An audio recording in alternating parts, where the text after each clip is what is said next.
Papunta po tayo ng grocery stores, tapos magpapagupit ako kasi obviously humahaba na yung buhok ko because I'm going to meet my big boss and the leader of European Bioinformatics Institute. Medyo bigatin yung makakaharap natin. Lunch din po tayo sa Lido. It's a famous restaurant dito sa Latvia. It's like a carinderia style, but it's relatively cheap. So you can find there like beef, mashed potatoes, veggies, rice, you name it. Lahat nandun na. Pati dessert and drinks. So, yeah, nagka-crave na ako ng mashed potato and beef. Tapos try natin ng coffee and some dessert.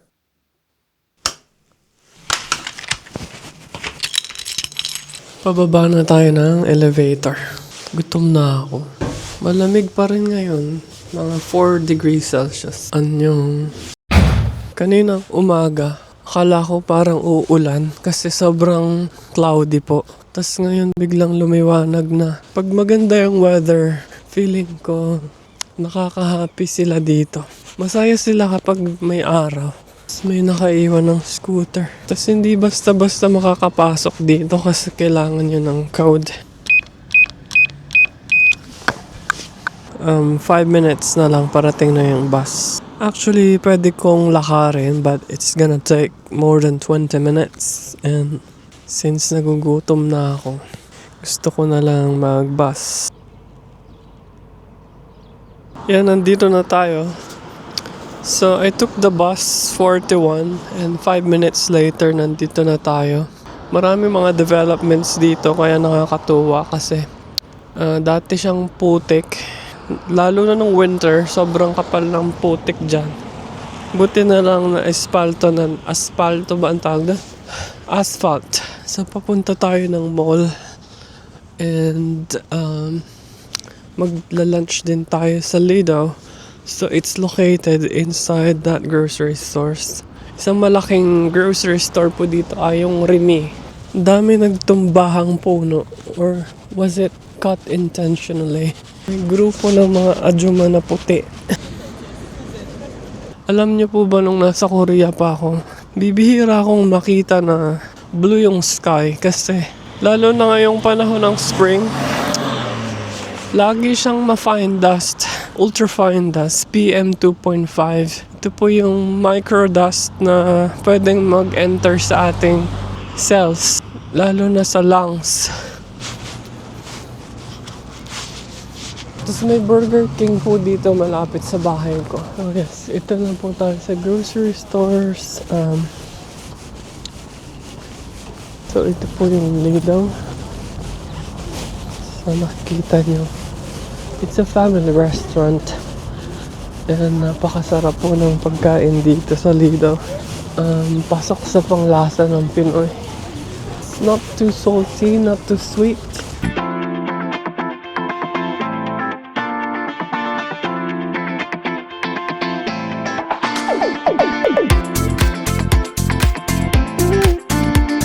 So, ganito yung menu sa Lido.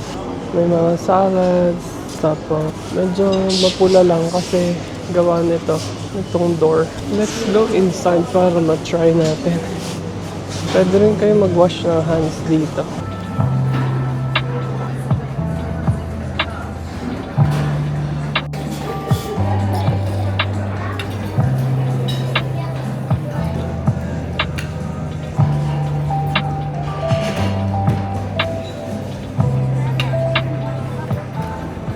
Yan, tapos lang natin mag-lunch sa Lido. Ito po yung mga brands na makikita sa loob. Multum, Douglas, Danica. Mga hindi ko alam na brands. Kailangan ko pang pumunta ng Burger King para maki-CR. Always, ang main problem dito sa Europe is, I guess, yung public toilet. Hindi naman po sa pagrereklamo. But ang laki-laki po ng grocery stores. Isa lang po yung public toilet. Tapos sa labas niya, ang dami naghihintay. Sa mga ganitong pagkakataon, namimiss ko talaga yung Korea. Very clean, very efficient po ng halos lahat ng bagay sa South Korea. So, samahan niyo po ako sa Burger King. Doon pa tayo magto-toilet kasi nga po, sobrang traffic ng WC dito. Yeah, mag-take out tayo ng kape, tas lakad tayo. Hindi na ako magbabus or tram pag uwi. Malapit lang naman po siya sa bahay.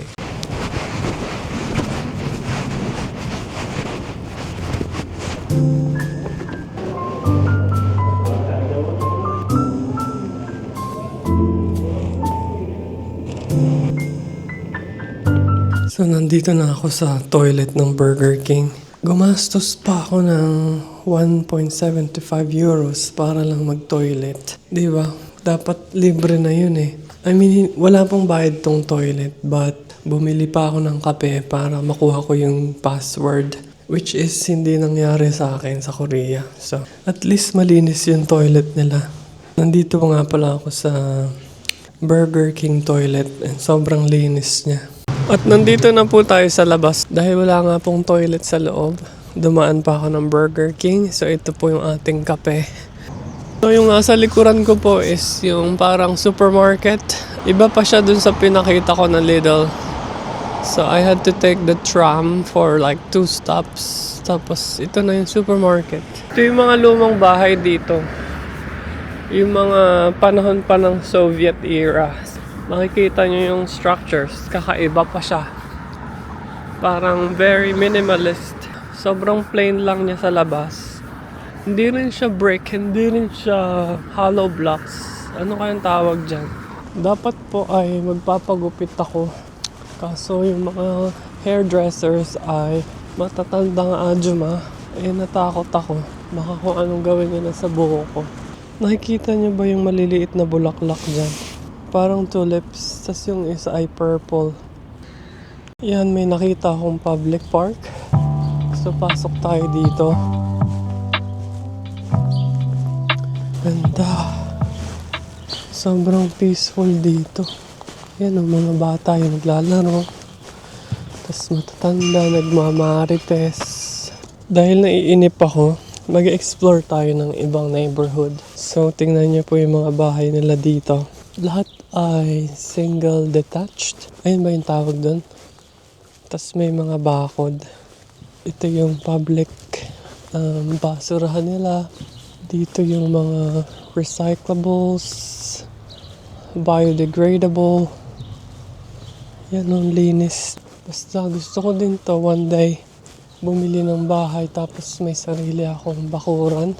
Ito yung bahay na maganda oh. Siguro mahal to. Ganda nito.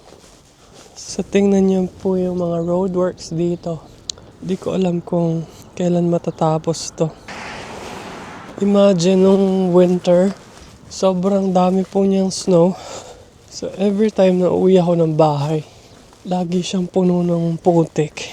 Ang lawak niya, yung bahay kanina, hanggang dito yung bakod niya. Maganda rin po dito sa kabilang side. Hindi ba ako trespassing dito? Tingnan niyo, may swimming pool pa nga siya. Parang wala naman tao dito. Para lang po siya sa nasa Philippines. May mga ganyan din bahay sa Pinas, di ba? Ang ingay po ng ibon. Another roadworks. Gusto niyo bang pumasok dito? Dito yung mga putek and buhangin. Tapos dito, from this point, moving forward, okay naman na siya. Siguro sa spring mas maganda to. Di ba nabanggit ko na po before na tumira din ako sa London. Sa London po yung mga bahay, mga Victorian style naman po doon. So pasok naman tayo sa kabilang kanto. Itutour ko lang po kayo dito. Pangarap ko yan eh. May mga ganyang pine tree pa sa labas. Very nice. I like this neighborhood.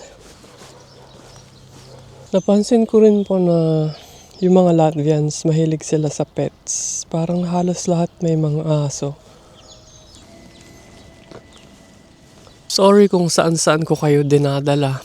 Last time nasa forest tayo. Tapos nung nakaraan nandun tayo sa Old Town. Ngayon naman nasa barangay ko po kayo. So gusto ko lang po ipakita sa inyo yung mga itsura ng mga bahay dito. Di ba po ang ganda? Pamay na lang po kung gusto nyo. Bigyan ko kayo ng 50% discount. Yung mga ganito ding bagay, pinagpapasalamat ko. Kasi nakakalabas ako ng bahay. Wala akong iniisip na work. Alam niyo yun, weekend na kasi. Samantalang nasa Korea ako. Monday to Friday. Siyempre nasa university po ako nag-work. Monday to Friday yung pasok ko. Tapos Saturday, Sunday, gagawa pa ako ng mga PowerPoint, ng lesson plan. Nung nasa Korea ako, wala talaga akong weekend. Kasi nga po ay kailangan ko mag-prepare ng mga lessons. During the weekend, yung ituturo ko for the following week. And choice ko naman po yun. Hindi siya required but kapag nagsunod-sunod po yung lessons and magkakaiba siya ng topic, kailangan mo talaga mag-prepare kasi paano mo ituturo yung isang bagay na hindi mo alam. So, ganun po yung responsibilities ng isang teacher. And nung last semester ko po, binigyan na ako ng sobrang daming teaching load. Halos wala akong research, which is contradictory doon sa aking position kasi I am a research professor but they gave me more teaching jobs. So, hindi po talaga ako nakapag-research noon. Isang malaking factor din po yun kung bakit thankful ako na umalis na rin ako ng South Korea. Kasi ina-undermine nila yung aking abilities and walang masyadong growth in terms of my career progression. So, malaking bagay na rin yung hindi na rin yung contract ko doon. Gusto niyo po bang dumaan ulit ng forest? Ayun, nagba-barbecue lang sila dun sa loob. So last week, nandito rin po tayo. Kung natatandaan nyo, nung ginawa ko yung EU Blue Card na video. Nandyan lang po yung bahay ko sa may forest. Mauubos ko na yung kape, wala pa rin ako mahanap na maupuan. But yeah, napansin ko lang yung hobby nila is maglakad sa forest and kasama yung pets nila or yung mga babies nila na nasa stroller. Mukha bang Finland to? Wala po ako sa Finland. Dito lang po yan sa the most underrated city in Europe. It's Riga, Latvia. It is a pull-up bar. Pwede ko bang gamitin to? Ito na yung magiging free gym natin from today. Kakancel ko na yung gym membership ko. Kasi actually, sa gym, ito lang yung ginagamit ko. And hindi ko alam na katabi lang pala ng bahay ko may free na ganyan. Ako lang po ba yung na-amaze sa ganito? It's very therapeutic. Parang I don't need to spend any money para makapag-relax. Parang may natural na aircon dito. Nung nag-work po ako sa Royal Botanic Gardens, may ganito rin pong forest nun. Tawag nila sa UK ay woodlands. Parang kagubatan. Imagine ito yung bahay mo tapos ito yung view mo sa gabi. Parang ang dilim-dilim siguro dito, no?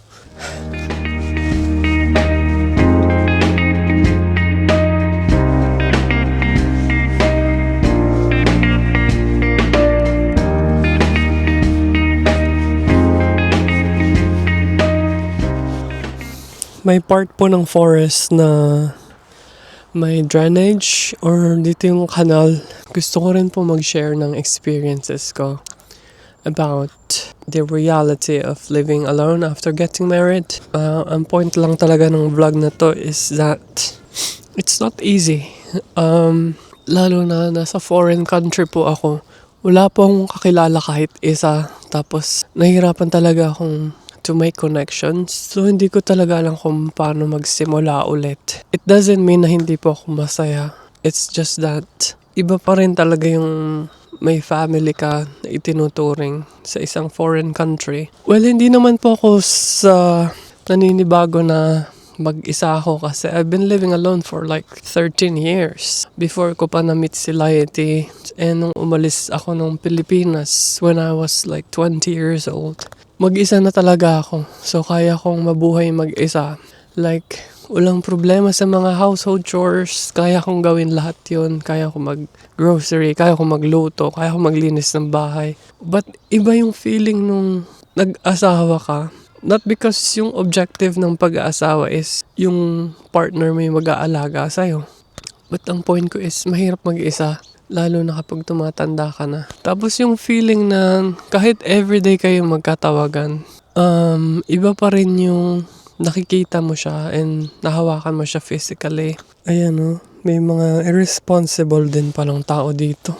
Nandito na ako sa tapat ng bahay ko. So natapos na naman po yung isang araw. It's not really the end of the day, but for me, tapos na yung paglabas ko. Nakabalik na tayo ng bahay.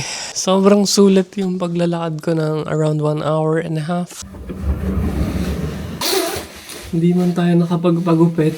At least na-enjoy natin yung ating time sa forest. Nakapag-reflect din tayo. It's not going to be forever. Sooner or later, kasama ko na rin si Laity dito. So, it's all about patience and sacrifice, as I mentioned. Kasi hindi ka naman bibigyan ni Lord ng problema kung hindi mo siya kaya.